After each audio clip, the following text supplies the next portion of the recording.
right, guys. Well, coming on the heels of Communication with Tracy Northcott, which is awesome, by the way, and it's the bread and butter of our industry. And at the beginning, the way I introduced Tracy, if you guys recall, go back to that. We talked about, hey, sometimes communication's not so fun. Like we've got to fix things, we got to fix plumbing, we got to fix HVAC, electricity. But then sometimes it's really fun. And I actually specifically used the example of we get to plan weddings with our guests. I have plenty of homes in Scottsdale, Arizona that I get to do that at. We've done that at Melbourne Beach, Florida, in Kissimmee, Florida, in Greenville, South Carolina. So we've hosted a lot of weddings, but that just means they're coming to me. Well, guys, if you want to maximize the space, maximize your revenue in your one location, or if you're two locations, or five or less, or 100, doesn't matter. You've got to actually have the property that's capable of doing what you want it to do. So, Helen and I met in Denver. Absolutely fantastic. This is something she's fantastic at. It's something she's got the perfect property for. She realized it. She made the pivot that she had to make, and she made the opportunity out of the challenge in her face. So, without further ado, we're going to give it to you. How do you maximize your revenue with really awesome experiences? My friend Helen, let's go. Well, thank you. That was such a lovely introduction. It's lovely seeing you again. So hello everyone. I always find it unusual to be talking to a screen and all I see is myself. So if you get a chance in the chat box, just say hello, send the heart so that I know that you are here with me. And like Fuad said, my name is Helen and I am the owner of Brookledge. And I'm going to talk a little bit about weddings today. But Brookledge is located in upstate New York. Here's a little map of my property because it's not a traditional property. It was actually a former girls' summer camp. So I have 60 acres. And on the 60 acres, I have currently 5 cabins and a trolley bus that I am in the process of turning into a cabin. So I'll have 6 total. I used to have glamping tents. Any of you have had glamping tents or have had glamping tents for short-term rentals? They're a little bit of a headache. At least they were for me. So, yeah. So, if you are at all interested in watching the conversion of the trolley that's happening right now, I will share my Instagram at the end of the um, session here, and it's kind of cool actually. We're just talking at a focal wall, so that's the fun stuff, right? That we talk about with short-term rentals. So, I'm going to be talking today about weddings and before I do that, before those of you are like, Helen, I want nothing to do with weddings, I want you to know that I was the person that wanted nothing to do with weddings. I was not the girl that dreamed about having weddings. I was not the girl that dreamed about having my own wedding. I eloped. So weddings are not like a passion for me. They are now, but they are not a passion for me. And when I thought about weddings, I thought, I don't want to deal with bridezillas or groomzillas. I don't want to have all these people on my property.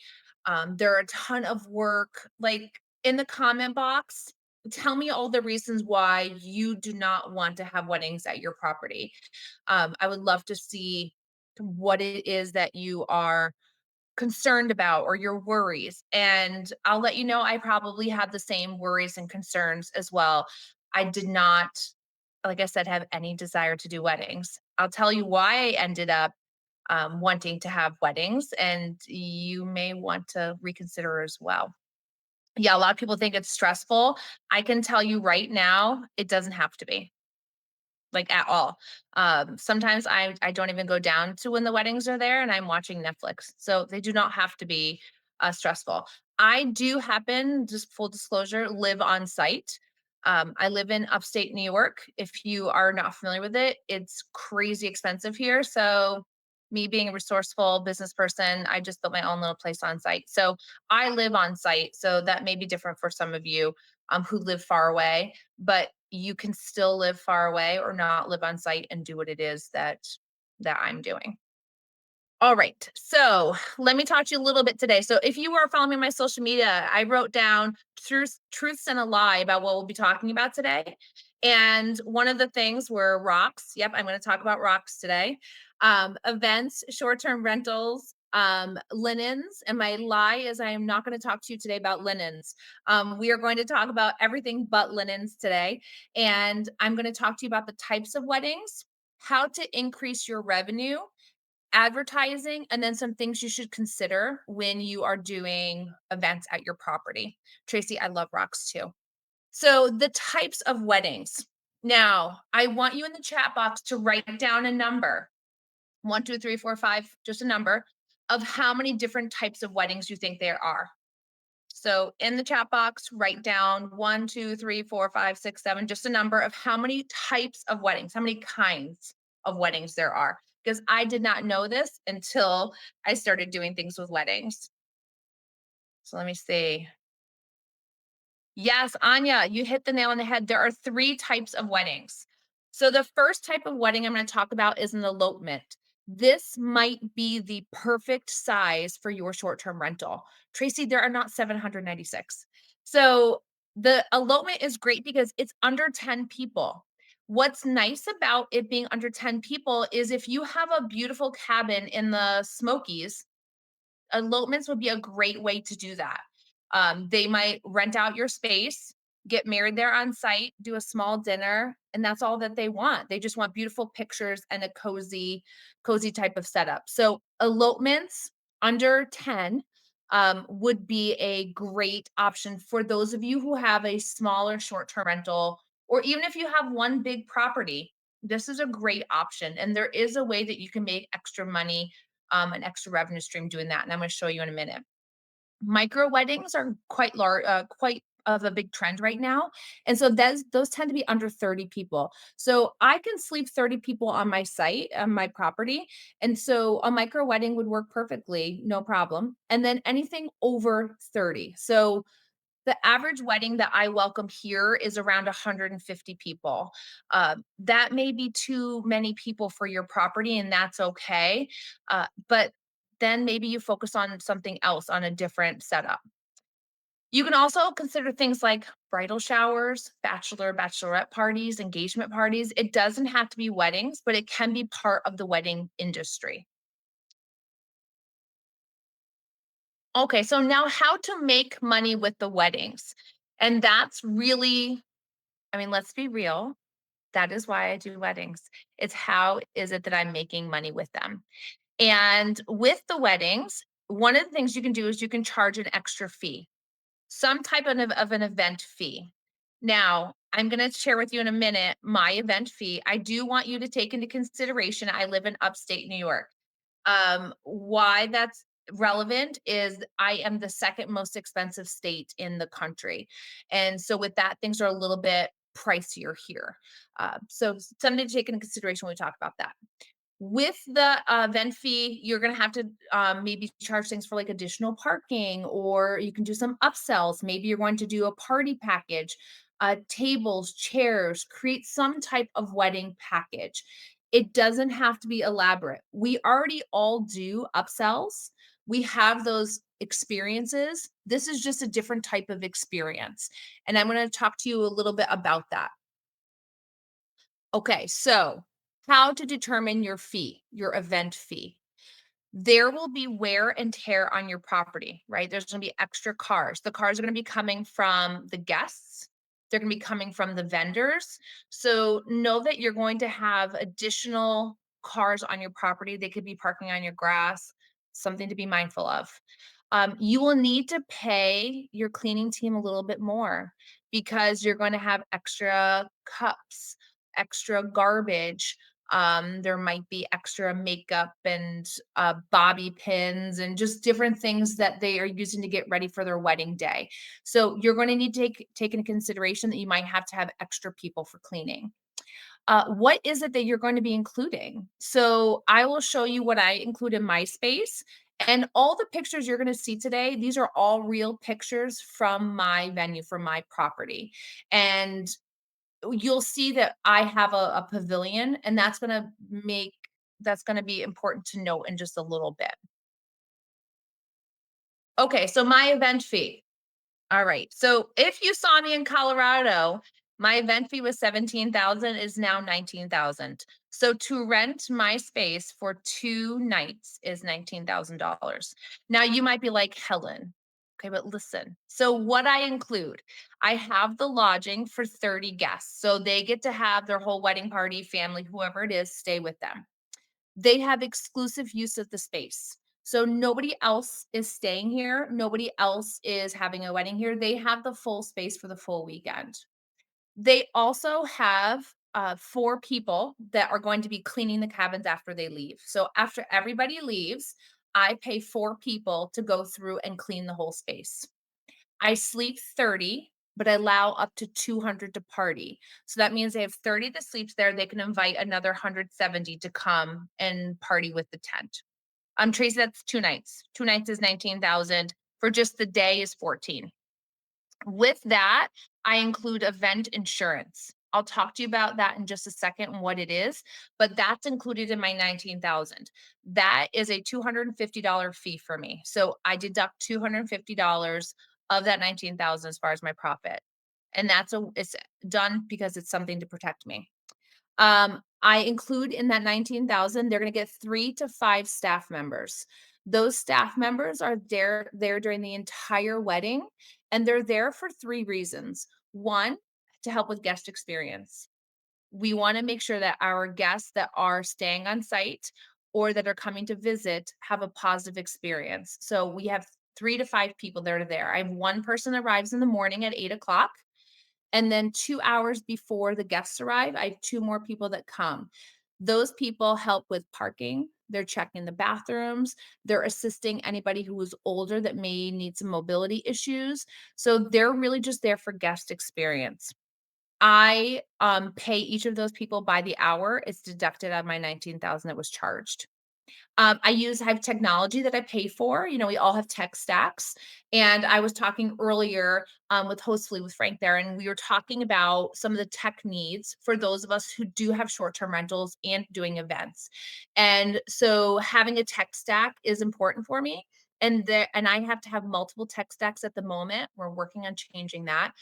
But that is a way for me to collect credit card payments, to collect contract signatures, to collect the necessary documents from vendors. And so that's taken out of my fee. I also include tables, yard games, and things as simple as campfires. The average wedding venue around here charges anywhere from 150 to $500 for a couple to have a campfire. I make a big deal about saying, "Look, I'm gonna give you 3 campfires that's included in the price. I'm giving you pillows, linens, shampoo, soap, conditioner, coffee," because those are things I have in my short-term rental. I'm like, I'm including those in those fees. So all of these little things that we do as short-term rental hosts, the couple finds it to be amazing because another venue would charge each little thing as an upsell. And I'm showing that it's all included, and it's already included because I'm not taking those things out of my cabins when I'm gonna have Airbnb guests or VRBO guests come and stay there. It's already there, but I'm just showing it to the couples that this is included and your guests are going to have a positive guest experience because we are all looking to make sure that our guests have a comfortable stay. All right, so advertising. So this is actually the cover of Saratoga Bride. This week, I just discovered that our space was featured on the cover. One, because we're not like all other venues. We are different, and couples are looking for that. Your cabin in the woods, your cool apartment in Nashville. Couples don't want to get married in the same place that their friends have all gotten married. And so they're looking for these unique spaces. My space is unique because it does have these beautiful tree settings. It does have the big rocks. It does have the cabins where you can stay. And so couples are looking for that. And we ended up getting featured on the cover, which is a big deal. I'm pretty stoked about it. But your place could also have that. It could be the destination elopement place. It could be the destination for micro weddings. And I'm going to show you why that's important. So, how to advertise. Now, there are just like in short-term rentals, there are platforms that you can advertise on. But I'm going to start with some of the more inexpensive options. One, include a tab on your website. that you have direct bookings, book a cabin, or book for an event. It's simple. My couples go on there just like for direct booking, and they can book a tour to come see the space and see if it's a good fit. So you don't need to do anything crazy as far as advertising. You can just have a little spot on your website that you already created for your direct booking platform and just put some pictures up there of weddings that have happened on your space. If you don't have any weddings that have happened, no big deal. Contact your friends that have gotten married. Ask them to put on a dress, a suit, whatever it is they wore for their wedding day. Take a couple pictures and upload it to your website. They just need to see that you welcome it, that you allow that to happen, because a lot of people don't allow it. And so they're going to go to your direct booking site and see, oh, look, somebody did get married here on the back deck that overlooks the mountains. Or look, someone did get married here on the balcony that overlooks New York City. So they just want to see that it is an option. You don't need to go crazy with that. Facebook groups. So let me show you an example of Facebook groups. So we have here my area code, the phone number area code is 518. So there's 518 brides, there's Adirondack region weddings. So take a look in Facebook and find some groups, and you're going to see. So here are a couple of these are real posts that I screenshotted. We are looking for inns or venues or house rentals that can accommodate small 25 to 30 people wedding ceremonies, followed by a nice dinner or mini reception. A lot of spaces seem to be too big, of space, too expensive for the small event we're looking to have, hoping to keep it under ten to $15,000. So if you had a couple said, "Hey, I want to pay $15,000 to have my wedding there. I need some help with some food. Can you help me out?"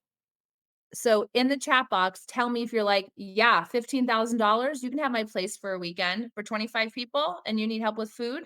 I can hook you up with a caterer. So tell me in the chat box if you would be open to doing that. Just tell me yes or no. The other one says, I'm planning my wedding for August of next year and keeping it small, max 50 people. I'm looking to do something casual, backyard setup. I know anyone with big enough space. So they're looking for Airbnbs. They're going on Airbnb and finding houses. And this is the thing, if you are not putting it out there that you do it, they're doing it anyways, and you've lost the revenue for it. Like they're already doing it. They're already renting the houses and doing the little weddings there. They're doing it. So find a way to make that revenue stream off of it. So let's continue with the advertising. So you have Facebook. Second, the Facebook groups. Second, you're going to go on your social media and you're going to post the pictures of the couples who've gotten there, have gotten married there. So make a reel, make a post, make a story, tag the couple because they're going to share it too. Tag a photographer that was there taking the pictures, or the officiant, or the caterer, and they're going to share it too. And so that way, when a couple is looking at a photographer and they're like, oh, look at this cool place that they did a wedding at, they're going to look to see where that place is by contacting the photographer. And they're like, yeah, this was an Airbnb here up in Colorado. So use social media just like you would for short term rentals, use it for your weddings. Second, there are platforms. So in STRs, we know we have like the Airbnb, the OTAs. So in the wedding world, there's the Wedding Wire, the Knot, and Zola. They are a little pricey in that they are a monthly fee or a yearly fee. It depends on how many weddings you want to do. I tend to keep it on the lower side, so I don't use those. You can do wedding expos. Those are shows too. Oh, am I running out of time, Fuad? I'm good? Okay.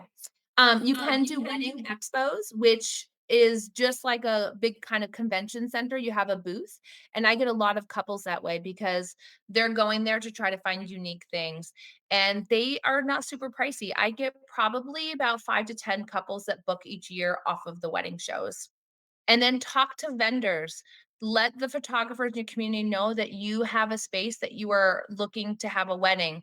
A lot of times, a couple will book a photographer and say, hey, I want to go elope somewhere. And they know the places to go do that. All right, what to consider. So the next pictures you're going to see is the last wedding I had of this season. Just so you know that I'm still doing this, I'm still having the weddings on the property. So this is Carrie and Dan. They were amazing. So this is one of my cabins. It is a very tiny cabin. People love it because there's big rocks. Those of you who know me know I love my big rocks. So you will want to make sure your couples get event insurance and that you are listed on it. Okay. So Fuad, I see you're here with me. So if Fuad wants to do this on his property, he's going to take the name of his company and say, okay, Carrie and Dan, you need $1 million policy and you're going to put my company on it because if anything happens during the event, that $1 million policy is covering your property as well. So you have your own insurance you have for the property plus this additional insurance. I purchase it for all of my couples as part of my fee. It cost me $250 and it covers anything that could happen that weekend.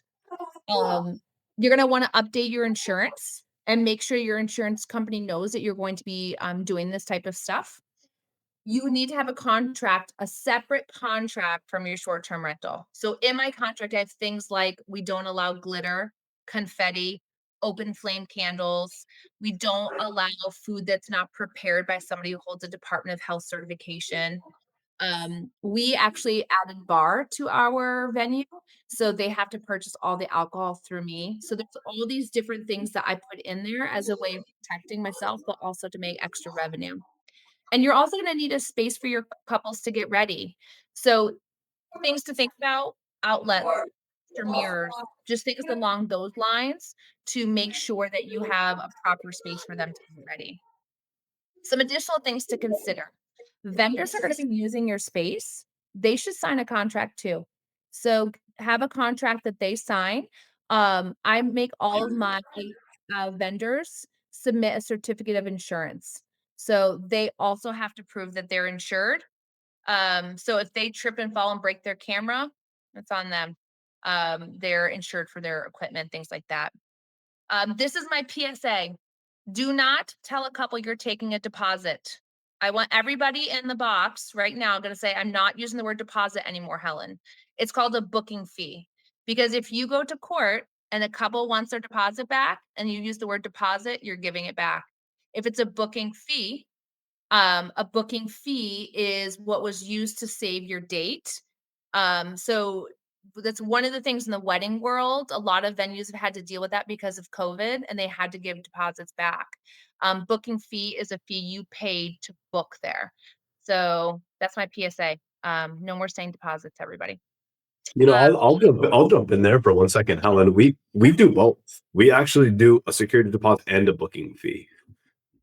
And I mean, if once we've gotten maybe pushback on a couple that we waived the security deposit for, but it was mhm. like 18 5-star reviews in the past, like that kind of stuff. But otherwise, we're doing both. You don't do you not like that approach? No, so I just take the booking fee. So my booking fee is $3,800 is what they pay upfront. And then I do not take an additional fee if there's any damages. I do take a credit card on file. So they do submit that, but I don't take a deposit at all. So the word deposit is nowhere written anywhere in my contract or verbiage. And that's something that wedding venues experienced a lot because of COVID, and a lot of them, even though they did their job and they had these deposits that held their date, a lot of them lost a lot of money and end up finding themselves in sticky situations. Love that. That's Yeah. awesome. That's Um, awesome. I have I a question. I have a question yeah. for you. Yeah. We had a comment here by Glennis Yeah. that said, "Hey, I have a health retreat. Alcohol's an issue. I'm personally one of those guys that, I don't do alcohol, so I also don't provide alcohol for anybody. So we go different routes rather than providing alcohol. We might provide a yoga retreat or flowers or something like that. Do you have any, now they have all these mocktails. Have you had Yeah. weddings without alcohol, and how do you boost the revenue otherwise? Yeah, so when we first started, we did not have our liquor license. I ended up taking taking that on because what we had couples do is they had to use a bar service that held the liability. if they wanted alcohol. Now, we do have retreats here and things that don't do alcohol. And what they'll do is they'll do, like you said, mocktails. We had an event here that was a kid friendly event. And we did hot apple cider, hot chocolate, things of that nature. So we do find ways to upsell in the drinks area. But before we took on the bar, we had the couples do it with the caterers or things of that nature. And the reason we didn't want the couples to do it was to ensure there wouldn't be any like food poisoning or things of that nature. So that's why we did it, because if there was ever food poisoning, it would be, 15 people get sick at Brookledge, even though it wasn't me who provided any of it. And so that's why we wanted to Yeah. have somebody that would be holding all the liability and responsibility for that. Makes sense. Okay. Yep. Go back. So even if Okay. they're doing mac and cheese and hamburgers, hot dogs, they have to have somebody that holds a Department of Health certification for that. Okay. So it could be a caterer, it could be ordering pizza from the local pizzeria. It's just who's responsible for the food. Love that. All right. I'll Yep. give you the mic back. We got 3 minutes, just FYI. All right. Booking out. So one of the things that I do right now is I block my schedule, my short-term rentals. I block them 6 months ahead of time. So for right now, all of 2026 is blocked. And that's so that I don't have somebody book like a one-night stay and then now I can't rent out that weekend for a wedding. So I open up my dates 6 months prior because most weddings are booking 6 months to 2 years out. Do not book more than 2 years out for an event or a wedding because a lot of times it falls through. You cannot promote on Airbnb. So Airbnb does not like parties, and weddings would be considered a party. However, you can stick a picture in there and, somebody, a bride and groom getting married in front of your cabin, like the one with the couple on the rocks. And sometimes that's all a couple needs to see, that that's something that you can do. Things to consider. You're going to need a space or spot for them to get married. Now, you might be thinking, Helen, I don't have this big elaborate space. Okay, you guys, let's look at this picture. It is trees with an old fireplace that was found on the property and some benches. That's it. It's not $1 million setup. If you have a pond, if you have a cool tree, if you got a big rock, if you got a cool landscaping spot, there's your ceremony space. You just need to find a way for people to sit. I have no power down here. There's no electricity. It's just trees and some benches. You're going to need a space for the reception. I had an open air pavilion that was on site. It's just a pavilion. It's a roof with some posts and some concrete, and I have power there. Now I'm downplaying it. I have made it look like really pretty, but it's not $1 million building. So if you don't have something like that, then you bring a tent in and the couple pays for the tent. You're not paying for it. The couple pays for the tent. They rent one. Are you allowing them to bring their own food and alcohol like Fuad and I were just talking about? So those are some things to consider as far as liability. Now, if you wanna reach out, if you wanna see my trolley transformation right now, it's pretty cool. That is happening at Helen Venue Life. And if you wanna see the wedding stuff and how we're promoting it, that's Brookledge NY. And if you wanna go check out our website, like how are we promoting this and doing the short-term rentals, my website's down there below. But it doesn't have to be complicated. And I say no to couples. If I think a couple's gonna be drama and not a good fit, I say no. We'll find somebody else. But right now, I've talked to other people about this. We don't have an October weekend available till 2028. So it's really nice knowing that I can book my calendar really far out and get top dollar revenue and not have to worry if something's going on with Airbnb or it's different What month platforms. did you say? When did you say? I If you want to get married in October here, you're looking at 2028. Oh, wow. Yeah, because I only do one wedding a weekend and fall, like you can see the pictures here, fall is prime time with the colors. That is Yeah. amazing. I love that. Yeah. That is And so they just awesome. want the leaves. It's nothing special. It's just leaves. All right, I'm gonna ask one question before we have to Yeah. pull this off. What platform are you using for all of this? Okay. So you mean like what's my tech stack? Yeah, what's your tech stack? Well, especially on the marketing side and the CRM side, right? I think that's Yeah. really, really important with all this. Yeah. So for marketing, right now I'm using Zola. I like Zola better than the wedding wire and the knot because you can pay it's significantly less. So I that helps me get couples from New York City, Connecticut, New Jersey. They can search and find like destinations. So I use that for my faraway couples. I use Instagram a lot. I do get a lot of traffic that goes through there because people and I use Instagram for upsells. So, for example, Dan and Carrie who just got married here, we did bought drapery and now we do a drapery package. And so I posted pictures of our drapery package. So now the couple's getting married next year, like Helen, I want that drapery package. That's Amazing. an extra $1,000 for me for adding some And drapery that and one wedding, and it pays for the supply, yeah. right? So now Yep. anything you do on top of that is just money. That's fantastic. It just builds your artillery and all your different upsells. It pays for it all. That's Yeah. fantastic, Helen. I love this. And if Thanks. anybody wants to connect with you and go deeper, where do they do that, and how do they do that? I would say absolutely connect with me on Instagram. I check my Instagram daily, and I'm pretty good about getting back to people on that. And you can kind of see all the fun stuff. So I do both Brookledge and Wine Venue Life. The venue life, Helen Venue Life, is really more the behind the scenes. If you want to see like what it is we're doing, what it looks like to run both short-term rentals and events at one space. I know today we just talked about weddings, but we do other events here as well. And so if you're like, Helen, I don't want to do weddings, what other things are you doing? Message me and I'll talk to you about the retreats, the health and wellness, the community events, those types of things also. Okay. Mhm. All right, everybody. Well, if you got a ton of value and if you're ready to go implement and make more money in your properties, let's give Helen a hell yeah in the comments. Yeah, there's definitely if and just to give you a context, like for price wise, if I don't have a wedding, my space rents for 5,000 a weekend.